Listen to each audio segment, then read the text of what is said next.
ವೀಕ್ಷಕರೇ, ಇತ್ತೀಚೆಗೆ ರಾಘವ್ ಚಡ್ಡಾ ಸಂಸತ್ನಲ್ಲಿ ಕೇಳಿದಂತ ಪ್ರಶ್ನೆಗಳು ಮತ್ತು ಎತ್ತಿದಂತ ವಿಷಯಗಳ ಬಗ್ಗೆ ಇದು ನಾವು ಮಾಡ್ತಿರುವಂತ ಎರಡನೇ ವಿಡಿಯೋ. ಇದರ ಮೊದಲ ಭಾಗವನ್ನ ಯಾರಾದರೂ ನೋಡದೇ ಇದ್ರೆ ಮೊದಲು ಅದನ್ನ ನೋಡಿ ನಂತರ ಈ ಒಂದು ವಿಡಿಯೋವನ್ನ ನೋಡಿ. ಕೆಲ ದಿನಗಳ ಹಿಂದೆ ಸಂಸತ್ನಲ್ಲಿ ನಡೆದಂತ ಬಜೆಟ್ನ ಸಭೆಗಳಲ್ಲಿ ಮತ್ತೆ Raghav Chadda mobile recharge plan ಮತ್ತು ಡ್ಯೂರೇಷನ್ ಬಗ್ಗೆ ತುಂಬಾ ಗಟ್ಟಿಯಾಗಿ ಪ್ರಶ್ನೆ ಮಾಡಿದ್ರು.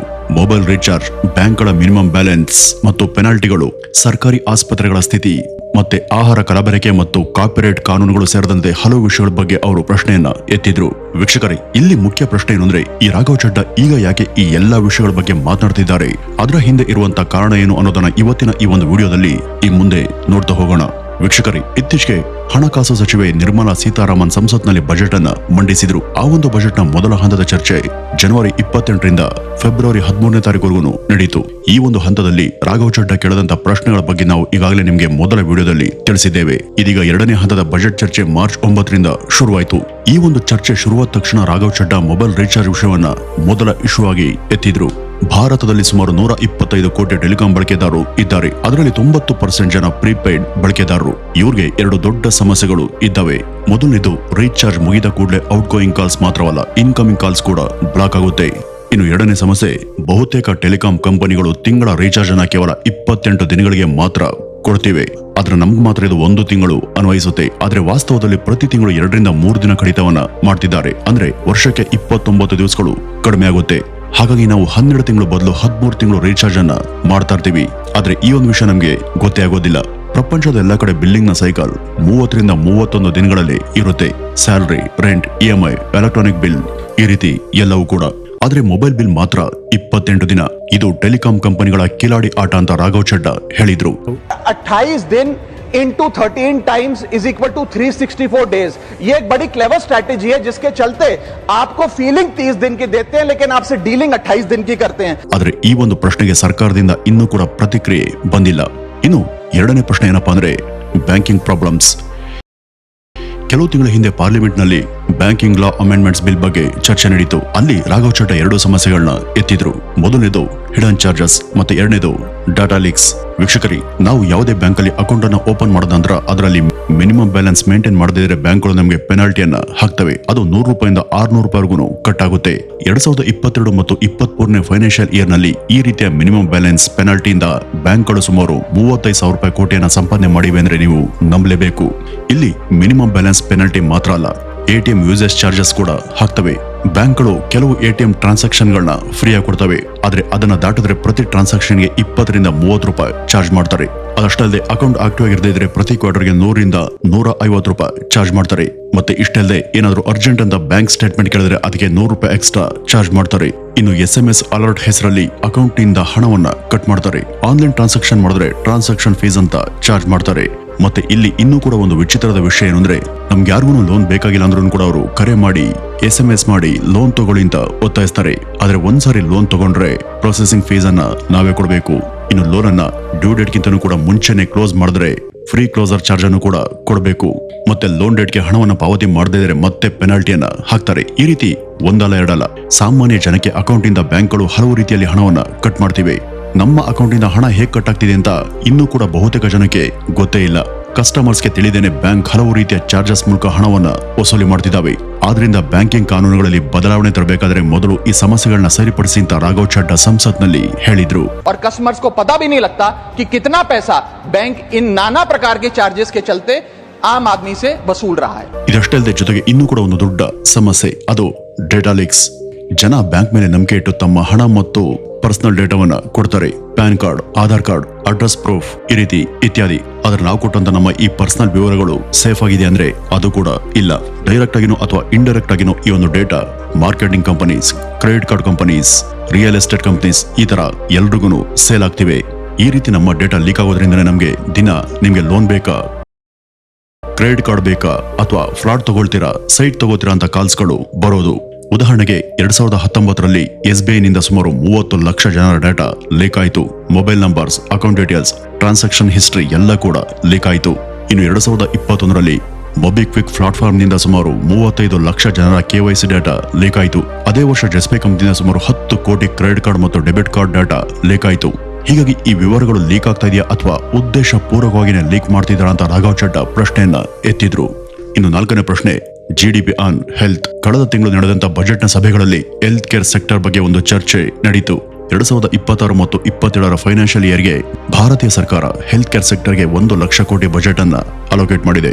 ಅಂದ್ರೆ ಮುಂದಿನ 1 ವರ್ಷದಲ್ಲಿ 1 ಲಕ್ಷ ಕೋಟಿ ಹೆಲ್ತ್ ಸೆಕ್ಟರ್ ಮೇಲೆ ಖರ್ಚು ಮಾಡಲಾಗುತ್ತೆ. ಈ 1 ಲಕ್ಷ ಕೋಟಿ ನೋಡೋದಕ್ಕೆ ದೊಡ್ಡ ಅಮೌಂಟ್ ಅಂತ ಅನ್ಸುತ್ತೆ, ಆದ್ರೆ ಇದು ನಮ್ಮ ಜಿಡಿಪಿಯಲ್ಲಿ ಕೇವಲ 0.5% ಮಾತ್ರ. ಇಲ್ಲಿ ರಾಘವ್ ಚಡ್ಡಾ ಕೇಳದಂತ ಪ್ರಶ್ನೆ ಏನಂದ್ರೆ 2017ರಲ್ಲಿ ಭಾರತೀಯ ಸರ್ಕಾರ ನ್ಯಾಷನಲ್ ಹೆಲ್ತ್ ಪಾಲಿಸಿ ಎಂಬ ಕಾನೂನನ್ನ ತಂದಿತ್ತು. ಈ ಒಂದು ಪಾಲಿಸಿಯ ಪ್ರಕಾರ ಸರ್ಕಾರ ಹೆಲ್ತ್ ಕೇರ್ ಮೇಲೆ ಜಿಡಿಪಿಯಲ್ಲಿ 2.5% ಖರ್ಚನ್ನ ಮಾಡಬೇಕು.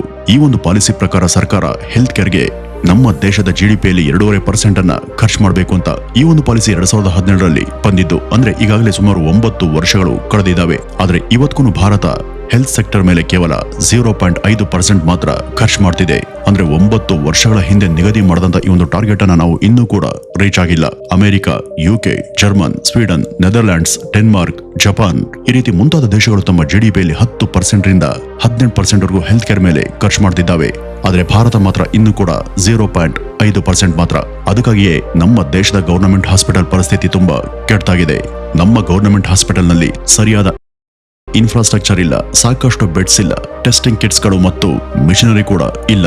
ಕೋವಿಡ್ನ ಸಮಯದಲ್ಲಿ ಏನಾಯ್ತು ಅನ್ನೋದನ್ನ ನಾವೆಲ್ಲರೂ ನೋಡಿದ್ದೇವೆ. ಇಷ್ಟು ದೊಡ್ಡ ಸಮಸ್ಯೆ ಆದ್ರೂ ಕೂಡ ಹೆಲ್ತ್ ಸೆಕ್ಟರ್ ಮೇಲೆ ಹೆಚ್ಚು ಹಣವನ್ನ ಖರ್ಚು ಮಾಡದೇ ಇದ್ರೆ ಅದು ಭವಿಷ್ಯದಲ್ಲಿ ದೊಡ್ಡ ಸಮಸ್ಯೆ ಆಗುತ್ತೆ. ಶ್ರೀಮಂತರಿಗೆ ಮೆಡಿಕಲ್ ಎಮರ್ಜೆನ್ಸಿ ಬಂದ್ರೆ ಅವರು ಹೇಗಾದ್ರೂ ಮಾಡಿ ಚಿಕಿತ್ಸೆಯನ್ನ ಪಡಿತಾರೆ, ಆದ್ರೆ ಸಾಮಾನ್ಯ ಜನರ ಪರಿಸ್ಥಿತಿ ಆ ರೀತಿ ಅಲ್ಲ.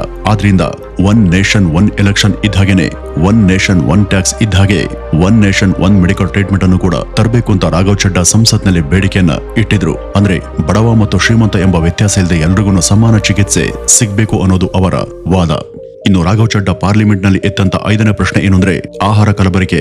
ನಾವು ಇವತ್ತು ಪ್ರತಿ ದಿವಸ ತಿಂತಿರುವಂತ ಆಹಾರದಲ್ಲಿ ನ್ಯಾಚುರಲ್ ಇಂಗ್ರೀಡಿಯೆಂಟ್ಸ್ ಗಿಂತ ಕಡಿಮೆ ಖರ್ಚಿನ ಆರ್ಟಿಫಿಷಿಯಲ್ ಮತ್ತು ಹಾರ್ಮ್ಫುಲ್ ಇಂಗ್ರೀಡಿಯೆಂಟ್ಸ್ ಮಿಶ್ರಣ ಮಾಡಿ ಕೆಲವು ಕಂಪನಿಗಳು ಫುಡ್ ಪ್ರಾಡಕ್ಟ್ಸ್ ಅನ್ನ ತಯಾರು ಮಾಡ್ತಿವೆ. ಈ ರೀತಿ ಮಾಡೋದ್ರಿಂದ ಆ ಕಂಪನಿಗಳಿಗೆ ಹೆಚ್ಚಿನ ಲಾಭ ಸಿಗುತ್ತೆ. ಇದನ್ನೇ ಫುಡ್ ಅಡಲ್ಟರೇಷನ್ ಅಂತ ಕರೀತಾರೆ. ಇಲ್ಲಿ ರಾಘವ್ ಚಡ್ಡಾ ಹೇಳಿದ್ದು ಏನಪ್ಪಾ ಅಂದ್ರೆ ಭಾರತದಲ್ಲಿ ಇರುವಂತಹ ಅನೇಕ ಕಂಪನಿಗಳು ಅಂದ್ರೆ milk, spices, oils, packet foods ಮತ್ತೆ ಪಾನೀಯಗಳನ್ನ ತಯಾರು ಮಾಡುವಾಗ ಹಾರ್ಮ್ಫುಲ್ ಕೆಮಿಕಲ್ಸ್, ಹೆಚ್ಚು ಶುಗರ್, ಸಾಲ್ಟ್ ಮತ್ತೆ ಫ್ಯಾಟ್ಸ್ ಅನ್ನ ಸೇರಿಸಿ ಉತ್ಪನ್ನಗಳನ್ನ ತಯಾರು ಮಾಡ್ತಿವೆ. ಆದ್ರೆ ಆ ಪ್ಯಾಕೆಟ್ಗಳ ಮೇಲೆ ಮಾತ್ರ ಪ್ಯೂರ್ ಮತ್ತು ಸೇಫ್ ಅಂತ ಮುದ್ರಿಸಿ ಮಾರ್ತಿದ್ದಾರೆ. ಆದ್ರೆ ಈ ಎಲ್ಲವನ್ನು ಕೂಡ ಲ್ಯಾಬ್ ನಲ್ಲಿ ಟೆಸ್ಟ್ ಮಾಡಿದ್ರೆ ಹಾಲ್ನಲ್ಲಿ ಯೂರಿಯಾ ಇರುತ್ತೆ, ತರಕಾರಿಗಳಲ್ಲಿ ಆಕ್ಸಿಟ್ರೈಸಿನ್, ಪನ್ನೀರ್ನಲ್ಲಿ ಕಾಸ್ಟಿಕ್ ಸೋಡಾ, ಐಸ್ ಕ್ರೀಮ್ ನಲ್ಲಿ ಡಿಟರ್ಜೆಂಟ್ ಪೌಡರ್, ತುಪ್ಪದಲ್ಲಿ ಡಾಲ್ಡಾ, ಕುಕಿಂಗ್ ಆಯಿಲ್ ನಲ್ಲಿ ಮಿಷನ್ ಆಯಿಲ್, ಗರಂ ಮಸಾಲಾದಲ್ಲಿ ಮರದ ಪುಡಿ, ಚಿಕನ್ ಅಲ್ಲಿ ಸ್ಟೆರಾಯ್ಡ್ಸ್. ಈ ರೀತಿ ಹೇಳ್ತಾ ಹೋದ್ರೆ ಅನೇಕ ಉದಾಹರಣೆಗಳು ಸಿಗ್ತವೆ. ಒಬ್ಬ ತಾಯಿ ತನ್ನ ಮಕ್ಕಳಿಗೆ ಕ್ಯಾಲ್ಸಿಯಂ ಮತ್ತು ಪ್ರೋಟೀನ್ ಸಿಗ್ಲಿ ಅಂತ ಹಾಲನ್ನ ಕೊಡ್ತಾಳೆ. ಆದ್ರೆ ಈಗಿನ ಹಾಲ್ನಲ್ಲಿ ಆ ತಾಯಂದ್ರಿಗೆ ಯೂರಿಯಾ ಮಿಶ್ರಣ ಆಗಿದೆ ಅನ್ನೋದು ಗೊತ್ತಿಲ್ಲ. ಇಲ್ಲಿ ಇನ್ನೂ ಕೂಡ ಒಂದು ಮುಖ್ಯ ವಿಷಯ ಏನಂದ್ರೆ ಭಾರತ ವಿಶ್ವದಲ್ಲೇ ಅತಿ ಹೆಚ್ಚು ಹಾಲನ್ನ ಉತ್ಪಾದಿಸುವಂತ ದೇಶ.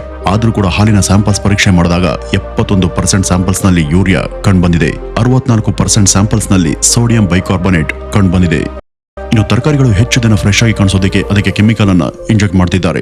ಅದಷ್ಟೇ ಅಲ್ಲದೆ ವಿದೇಶಗಳಲ್ಲಿ ನಾಯಿಗಳಿಗೂ ಕೂಡ ಕೊಡದೇ ಇರುವಂತಹ ಫುಡ್ ಪ್ರಾಡಕ್ಟ್ ಅನ್ನ ಭಾರತದಲ್ಲಿ ಜನರಿಗೆ ಮಾರಾಟ ಮಾಡಲಾಗ್ತಿದೆ. ಇತ್ತೀಚೆಗೆ ಭಾರತದಲ್ಲಿ ಗರಂ ಮಸಾಲಾ ತಯಾರು ಮಾಡುವಂತ ಒಂದು ದೊಡ್ಡ ಕಂಪನಿಯನ್ನ ಇಂಟರ್ನ್ಯಾಷನಲ್ ಮಾರ್ಕೆಟ್ ನಲ್ಲಿ ಬ್ಯಾನ್ ಮಾಡಿದ್ದಾರೆ. ಅವರ ಉತ್ಪನ್ನಗಳಲ್ಲಿ ಕ್ಯಾನ್ಸರ್ ಅನ್ನ ಉಂಟುಮಾಡುವಂತ ಕೆಮಿಕಲ್ಸ್ ಇದ್ದುವಂತ ಅನೇಕ ದೇಶಗಳು ಬ್ಯಾನ್ ಮಾಡಿದ್ದಾವೆ. ಆದ್ರೆ ಭಾರತದಲ್ಲಿ ಈ ಒಂದು ಕಂಪನಿ ಇನ್ನೂ ಕೂಡ ಬಿಸ್ನೆಸ್ ಅನ್ನ ಮಾಡ್ತಿದೆ. ಆದ್ರಿಂದ ಈ ರಾಘವ್ ಚಡ್ಡಾ ಹೇಳಿದ್ದು ಏನಪ್ಪಾ ಅಂದ್ರೆ ಭಾರತದಲ್ಲಿ ಫುಡ್ ಸೇಫ್ಟಿಯನ್ನು ನೋಡಿಕೊಳ್ಳುವಂತ FSSAI ತಕ್ಷಣ ಮ್ಯಾನ್ ಪವರ್ ಅನ್ನ ಹೆಚ್ಚಿಸಬೇಕು. ಪ್ರತಿ ಫುಡ್ ಪ್ರಾಡಕ್ಟ್ ಅನ್ನ ಸ್ಟ್ರಿಕ್ಟ್ ಆಗಿ ಲ್ಯಾಬ್ ನಲ್ಲಿ ಟೆಸ್ಟ್ ಮಾಡಬೇಕು. ಯಾರಾದ್ರೂ ತಪ್ಪು ಮಾಡಿದ್ರೆ ಅವ್ರಿಗೆ ದೊಡ್ಡ ಫೈನ್ ಅನ್ನ ಹಾಕ್ಬೇಕು. ಕಂಪನಿ ಹೆಸರನ್ನ ಪಬ್ಲಿಕ್ ಮಾಡಬೇಕು. ಜನರ ಮುಂದೆ ಶೇಮ್ ಆಗುವಂತೆ ಮಾಡಬೇಕು. ಯಾಕೆಂದ್ರೆ ಸಣ್ಣ ಫೈನ್ ಹಾಕಿದ್ರೆ ಅವರು ಮತ್ತೆ ಅದೇ ತಪ್ಪನ್ನ ಮಾಡ್ತಾರೆ. ಮತ್ತೆ ಇನ್ನು ಕೂಡ ಮುಖ್ಯವಾಗಿ ಫೇಕ್ ಮತ್ತು ಮಿಸ್ಲೀಡಿಂಗ್ ಅಡ್ವರ್ಟೈಸ್ಮೆಂಟ್ ಅನ್ನ ಕೂಡಲೇ ತಕ್ಷಣ ಬ್ಯಾನ್ ಮಾಡಬೇಕು. ಪ್ರಾಡಕ್ಟ್ ಕಳಪೆ ಆಗಿದ್ರೆ ತಕ್ಷಣ ಅವರನ್ನ ಪಬ್ಲಿಕ್ ಆಗಿ ನೇಮ್ ಅಂಡ್ ಶೇಮ್ ಮಾಡಿ ಮಾರ್ಕೆಟ್ ನಿಂದ ರೀಕಾಲ್ ಮಾಡಬೇಕು ಅನ್ನೋದು ಇವರ ವಾದ ಆಗಿತ್ತು. पब्लिक रिकॉल मैकेनिज्म होना चाहिए. यदि किसी एक प्रोडक्ट में मिलावट पाई जाए तो उसको पब्लिकली नेम और शेम कर मार्केट से रिकॉल करें और मिसलीडिंग हेल्थ क्लेम्स की एडवर्टाइजमेंट बंद किया. ಇನ್ನು ಪಾರ್ಲಿಮೆಂಟ್ ನಲ್ಲಿ ಇವರು ಎತ್ತಂತ 6ನೇ ಪ್ರಶ್ನೆ ಏನಂದ್ರೆ ಡಿಜಿಟಲ್ ಕ್ರಿಯೇಟರ್ ರೈಟ್ಸ್. ಪ್ರಸ್ತುತ ಭಾರತದಲ್ಲಿ ಕಂಟೆಂಟ್ ಕ್ರಿಯೇಷನ್ ಒಂದು ಪ್ರತ್ಯೇಕ ಸೆಕ್ಟರ್ ಆಗಿ ಬೆಳೆದಿದೆ. ಈ ಒಂದು ಸೆಕ್ಟರ್ ನಲ್ಲಿ ದೇಶಾದ್ಯಂತ ಕೋಟ್ಯಾಂತರ ಕ್ರಿಯೇಟರ್ಸ್ ಗಳು ಕೆಲಸ ಮಾಡ್ತಿದ್ದಾರೆ. ಬಹಳ ಜನಕ್ಕೆ ಈಗ ಸೋಷಿಯಲ್ ಮೀಡಿಯಾ ಪ್ಲಾಟ್ಫಾರ್ಮ್ ತುಂಬಾ ಮುಖ್ಯ ಇನ್ಕಮ್ ಸೋರ್ಸ್ ಆಗಿ ಬದಲಾಗಿದೆ. ಆದ್ರೆ ಇಲ್ಲಿ ಕ್ರಿಯೇಟರ್ಗಳು ರೆಫರೆನ್ಸ್ ಗಾಗಿ ಬೇರೆಯವರ ವಿಡಿಯೋ ಕ್ಲಿಪ್ಸ್ ಅನ್ನ ಕೆಲವು ಸೆಕೆಂಡ್ಗಳ ಕಾಲ ಬಳಸ್ತಾರೆ. ನಾವು ಕೂಡ ಈ ಒಂದು ವಿಡಿಯೋದಲ್ಲಿ ರೆಫರೆನ್ಸ್ಗೋಸ್ಕರ ಪಾರ್ಲಿಮೆಂಟ್ ನ ಕೆಲವು ಕ್ಲಿಪ್ಸ್ ಗಳನ್ನ ಬಳಸ್ಕೊಂಡಿದ್ದೇವೆ. ಇವು ಸರ್ಕಾರಿ ಚಾನೆಲ್ಗಳ ವಿಡಿಯೋ ಕ್ಲಿಪ್ಸ್ಗಳು. ಅದಕ್ಕಾಗಿ ಅವರಿಗೆ ಕ್ರೆಡಿಟ್ ಅನ್ನ ಕೊಟ್ಟಿದ್ದೇವೆ. ಕೆಲವರು ಇದನ್ನ ಫೇರ್ ಯೂಸ್ ಅಡಿಯಲ್ಲಿ ಅಲೋ ಮಾಡ್ತಾರೆ, ಆದ್ರೆ ಕೆಲವು ಕಂಪನಿಗಳು ಸ್ಟ್ರೈಕ್ ಅನ್ನ ಹಾಕಿ ದೊಡ್ಡ ಮೊತ್ತದ ಹಣವನ್ನ ಕೇಳ್ತಾರೆ. ಇಲ್ಲಿ ಮುಖ್ಯ ವಿಷಯ ಏನಂದ್ರೆ, ಒಂದು ಯೂಟ್ಯೂಬ್ ಚಾನಲ್ ಅಥವಾ ಫೇಸ್ಬುಕ್ ಪೇಜ್ ಬಿಲ್ಡ್ ಮಾಡೋದು ಸುಲಭ ಅಲ್ಲ. ಅದರ ಹಿಂದೆ ಹಲವು ವರ್ಷಗಳ ಶ್ರಮ ಇರುತ್ತೆ. ಆದ್ರೆ ಕೇವಲ 5 ಸೆಕೆಂಡ್ ಕ್ಲಿಪ್ ಅನ್ನ ಬಳಸದ ಮಾತ್ರಕ್ಕೆ ಕಾಪಿರೈಟ್ ಸ್ಟ್ರೈಕ್ ಬಂದ್ರೆ ಆ ವರ್ಷಗಳ ಶ್ರಮ ಒಂದೇ ಕ್ಷಣದಲ್ಲಿ ನಾಶ ಆಗುತ್ತೆ. ಇತ್ತೀಚೆಗೆ ಭಾರತದಲ್ಲಿ ಒಬ್ಬ ಕ್ರಿಯೇಟರ್ ಒಂದು ನ್ಯೂಸ್ ಚಾನೆಲ್ ನ 5 ಸೆಕೆಂಡ್ ಕ್ಲಿಪ್ ಅನ್ನ ಬಳಸಿದ್ದಕ್ಕೆ ಕಾಪಿರೈಟ್ ಸ್ಟ್ರೈಕ್ ಬಂದಿತ್ತು. ಈ ಒಂದು ವಿಷಯದ ಬಗ್ಗೆ ರಾಘವ್ ಚಡ್ಡಾ ಸಂಸತ್ನಲ್ಲಿ ಮಾತನಾಡ್ತಾ ಈ ರೀತಿ ಹೇಳಿದ್ರು. ಭಾರತದಲ್ಲಿ ಇರುವಂತಹ ಕಾಪಿರೈಟ್ ಲಾ ವನ್ನ 1952ರಲ್ಲಿ ಮಾಡಲಾಗಿದೆ. ಆ ಒಂದು ಸಮಯದಲ್ಲಿ ಇಂಟರ್ನೆಟ್, ಕಂಪ್ಯೂಟರ್ಸ್, ಸೋಷಿಯಲ್ ಮೀಡಿಯಾ ಇದ್ಯಾವುದೂ ಕೂಡ ಇರಲಿಲ್ಲ. ಆದರೆ ಇವತ್ತಿಗೂ ಕೂಡ ಅದೇ ಒಂದು ಕಾನೂನು ಬಳಕೆಯಲ್ಲಿದೆ. ಆದ್ರಿಂದ ತಕ್ಷಣ ಈ ಒಂದು ಕಾನೂನಲ್ಲಿ ಬದಲಾವಣೆ ಮಾಡಿ ಅಂತ ಅವರು ಧ್ವನಿಯನ್ನ ಎತ್ತಿದ್ರು. ವೀಕ್ಷಕರೇ, ಇವಿಷ್ಟು ರಾಘವ್ ಚಡ್ಡಾ ಸಂಸತ್ನಲ್ಲಿ ಇತ್ತೀಚೆಗೆ ಎತ್ತಂತ ಪ್ರಶ್ನೆಗಳು ಮತ್ತು ಮಾತನಾಡದಂತ ವಿಷಯಗಳು. ಆದ್ರೆ ಇಲ್ಲಿ ಎಲ್ಲರನ್ನ ಕಾಡುವಂತ ಒಂದು ಪ್ರಶ್ನೆ ಏನು ಅಂದ್ರೆ, ಸಂಸತ್ನಲ್ಲಿ ಲೋಕಸಭೆ ಮತ್ತು ರಾಜ್ಯಸಭೆ ಸೇರಿ 780ಕ್ಕೂ ಹೆಚ್ಚು ಜನ ಇದ್ದಾರೆ. ಆದ್ರೆ ಇಲ್ಲಿ ಕೇವಲ ರಾಘವ್ ಚಡ್ಡಾ ಹೆಸರು ಮಾತ್ರ ಯಾಕೆ ಕೇಳಿ ಬರ್ತಿದೆ? ಇದಕ್ಕೆ ಕಾರಣ, ಬಹುತೇಕ ಎಂಪಿಸ್ಗಳು ತಮ್ಮ ರಾಜ್ಯದ ಸಮಸ್ಯೆ ಬಗ್ಗೆ ಮಾತ್ರ ಮಾತಾಡ್ತಾರೆ. ಆದ್ರೆ ಕೆಲವೇ ಜನ ಮಾತ್ರ ಸಾಮಾನ್ಯ ಜನರ ಸಮಸ್ಯೆಗಳನ್ನ ಸಂಸತ್ಗೆ ತರ್ತಾರೆ. ಈ ಒಂದು ಕೆಲಸವನ್ನ ಇತ್ತೀಚೆಗೆ ರಾಘವ್ ಚಡ್ಡಾ ಮಾಡ್ತಿರೋದ್ರಿಂದನೇ ಅವರ ಹೆಸರು ದೇಶಾದ್ಯಂತ ಹರಿದಾಡ್ತಿದೆ. ಇನ್ನು ನಮ್ಮ ರಾಜ್ಯದಲ್ಲಿ ಈ ರಾಘವ್ ಚಡ್ಡಾ ತರ ಪ್ರಶ್ನೆ ಮಾಡುವಂತ ಗಂಡೆದೆ ಅಥವಾ ಧೈರ್ಯ ನಮ್ಮ ಕರ್ನಾಟಕದ ಎಂಪಿಗಳಲ್ಲಿ ಯಾರಿಗಿದೆ ಅಂತ ಕಮೆಂಟ್ ನ ಮೂಲಕ ತಿಳಿಸಿ ಅಂತ ಹೇಳ್ತಾ ಇವತ್ತಿನ ಈ ಒಂದು ವಿಡಿಯೋವನ್ನ ಇಲ್ಲಿಗೆ ಮುಗಿಸೋಣ. ನಮಸ್ಕಾರ.